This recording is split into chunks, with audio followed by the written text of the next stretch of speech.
In a recent release window of fast-paced popcorn flicks like Godzilla and Kong, and mid-tier indie action flicks like Monkey Man, ironically also featuring an ape-themed title while being a completely different experience, a new challenger approaches. Literally. The film in question today, Challengers, helmed by not everyone's favorite Disney girl, Zendaya, has hit theaters without a bang, taking in a measly $15 million on its opening weekend on a budget of $55 million. Safe to say this movie will be scraping by in theaters, likely only breaking even or making a slight profit by time home video and streaming deals break that financial barrier, which is not exactly what a studio is looking for when they have a big star like Zendaya and IMAX screens for the release of this film. Now, this information breeds two questions. Is the film actually bad? And if not, then why is it not getting the hype it may deserve? I'm going to give you guys my thoughts on these questions and break down this film in a spoiler-free review, which hopefully will help you guys decide if you want to waste a few hours trying to catch a glimpse of Zendaya in a Devil's Three-Way.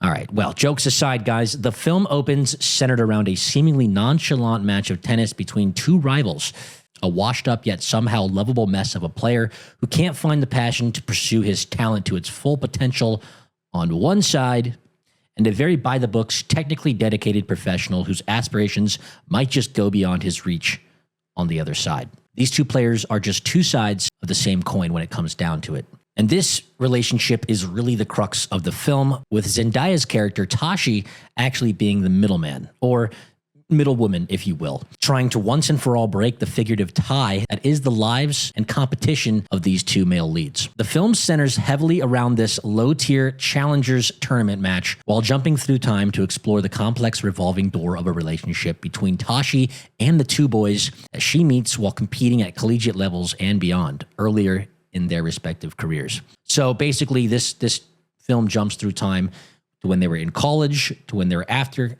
college, and to when they were adults at the height of their careers. Now, while the three-way relationship between Zendaya and the two boys takes up a lot of this film's time and also serves to emotionally charge the tennis match, the marketing of this film would lead a lot of us to believe that it was something a little bit different. Leading up to its release, I think the biggest mistake the studio made was teasing this film as a sort of euphoria-type experience, riding the hype wave that Zendaya would bring. She also being the lead of the TV show Euphoria, which is more of a scandalous adult relationship-themed story.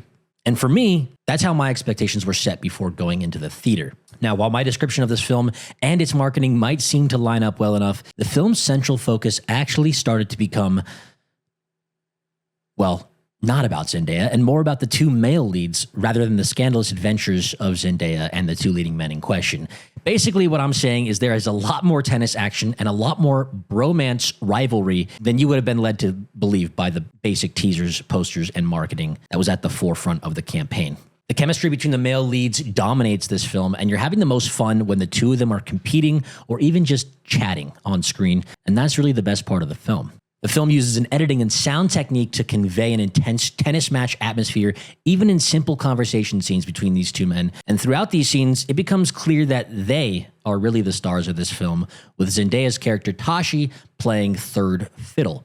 A huge portion of the marketing was in fact the scene where Zendaya and the two male leads engage in what looks like a Devil's Three-Way. All three of them on a hotel bed together. You know the rest. Well, actually, this is very misleading, and this is going to be the only spoiler I give in my breakdown here, because I think it's only fair to my audience that you guys know the truth behind the deceptive marketing of this film. If you're going in looking for a threesome between Zendaya and these two guys, if you're looking for steamy, hot adult action and nudity from Zendaya, most likely, that's not happening. It is way overplayed in the trailers and the marketing, and she doesn't even get naked. She does not have a three-way. They do kiss. That's it. There's no Devil's Three-Way. It's more of a mental romance between them. Although there is a scene where Zendaya does or has had sex with somebody, and it's the aftermath of that. But I won't spoil it more than that. It's not about sex. This movie is not. It's far from what the marketing would want you to believe. Now, when it comes to what I call the two main characters, the male leads competing for this tennis title, I found myself just as enthralled with their conversational dialogue scenes as I was by their action-packed tennis scenes, which there are a lot more of than I thought there would be by the marketing. They actually make tennis really exciting in this film.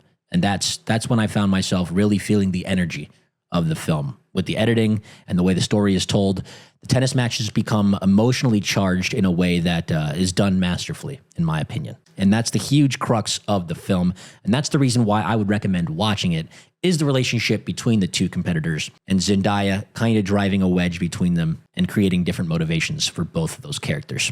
Now, in my opinion, this movie could have cleared 20 to 30 million on its opening weekend had the producers made a slight shift in marketing to play up the excitement of these two tennis pros going at each other on and off the court. And instead, they decided to focus the marketing on Zendaya. That's the star. That's the sex appeal. That's the draw for the theater, or so they thought. I think they kind of overplayed their hand there and underplayed another hand that they had in their back pocket.